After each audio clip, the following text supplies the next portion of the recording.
जी अस्सलाम वालेकुम। आज Pakistani American law enforcement society ने ब्रुकलिन के इलाका है जो न्यूयॉर्क का, वहाँ पे टाउन हॉल मीटिंग की है पुलिस कमिश्नर एडवर्ड कबान के साथ।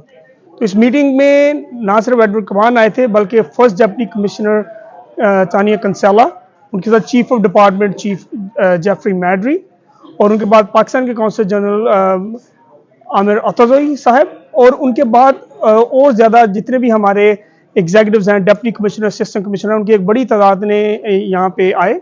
यहाँ पे लोगों की पाकिस्तानी जो लोग हैं, जो पाकिस्तानी कम्युनिटी है, जो पाकिस्तान की बिजनेस कम्युनिटी है, इंटेलेक्चुअल कम्युनिटी है, उनके क्वेश्चन एंड आंसर हुए। उसमें उन्होंने बताया कि वो किस तरह से कम्युनिटी की हेल्प कर सकते हैं और क्या NYPD किस तरीके से पाकिस्तानी कम्युनिटी को हिफाजती इक़दाम प्रोवाइड कर रही है जैसे कि दूसरी कम्युनिटी को फराहम किए जा रहे हैं। उसमें कुछ लोगों के सवाल थे हेट क्राइम के बारे में, जो आंसर दिए गए। हेट क्राइम का कमांडिंग अफसर को यहाँ पे बुलाया गया था, उन्होंने जो भी पाकिस्तानी कम्युनिटी की कंसर्न थी उसके बारे में जवाब दिए गए। और जैसे कि अगर किसी लोगों को लग रहा है कि NYPD में कुछ डिफरेंसेस है या ऐसी चीज़ है, उस चीज़ का भी क्लियरली आंसर दिया गया है।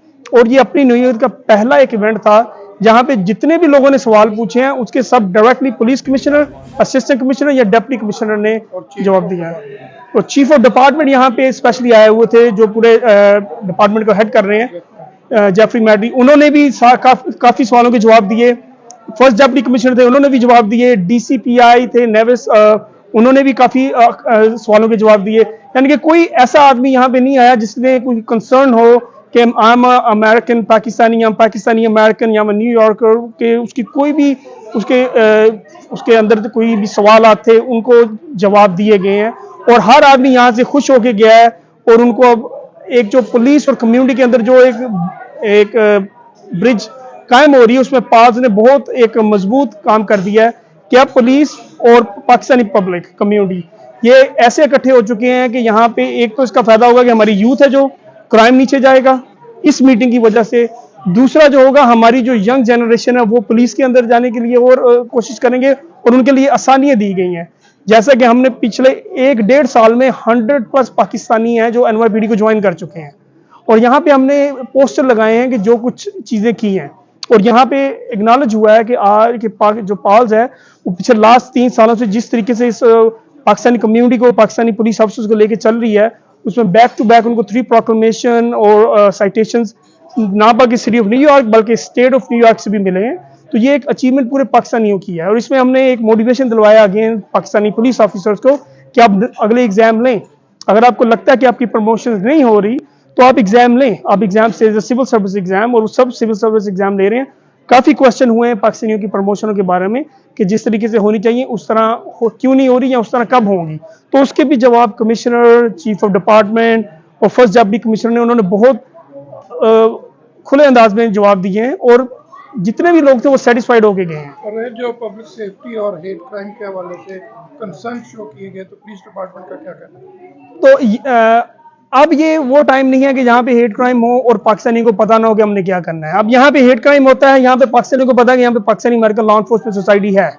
हम 911 कॉल करेंगे, हम पाल्स को भी कॉल करेंगे, हम दोनों को एंगेज करेंगे। और उसका रिजल्ट रिसेंटली जो हुआ है, रिसेंटली एक इंसिडेंट हुआ है जिसमें वो बताया गया, यहाँ पे सवाल से पहले उसके इंसिडेंट के बारे में बताया गया कि ना कि वो उसको प्रॉपर तरीके से, प्रोफेशनल तरीके से हैंडल किया गया है, बल्कि पाकिस्तानी की कम्युनिटी नहीं बल्कि मुस्लिम कम्युनिटी की आवाज़ उसमें सुनी गई है, और with in like few hours वो सॉल्व हो गया। तो वहाँ पे अब ये मैं पहले भी बता रहा हूँ कि अब वो टाइम नहीं रहा कि पाकिस्तानी जो होंगे वो सवाल लेके बैठे रहेंगे। अब वो उनकी जो भी कंसर्न है उसको पाल्स अगले लेवल तक पहुँचाएगी। और हमने यही बोला है कि PALS is not going to hesitate to ask for their members and the community members. और जो स्कैम्स हैं और साइबर सिक्योरिटी के हवाले से भी कंसर्न शो तो साइबर सिक्योरिटी के बारे में एक सवाल आया था कि बल्कि 2 सवाल आए थे, उसको भी बताया गया कि आपको कोई भी कंसर्न हो, देयर इज नंबर्स। पहली बात है जो मीडिया को भी ये बताऊंगा कि आपको अगर कोई भी कॉल व्हाट्सएप या रेगुलर नंबर से आते जो आप नंबर नहीं जानते तो उसको उठाने की जरूरत नहीं है, टेक्स्ट करें। अगर आपको कोई कॉल करता है और उस कॉल के दरमियान आपको कहता है कि आपको कोड आया है, तो अगर आपने वो कोड पढ़ा तो आपका फोन हैक हो जाएगा। जब वो हैक होगा तो आपके नंबर से दूसरे लोगों को मैसेज जाएंगे और लोग डिमांड करेंगे पैसों की।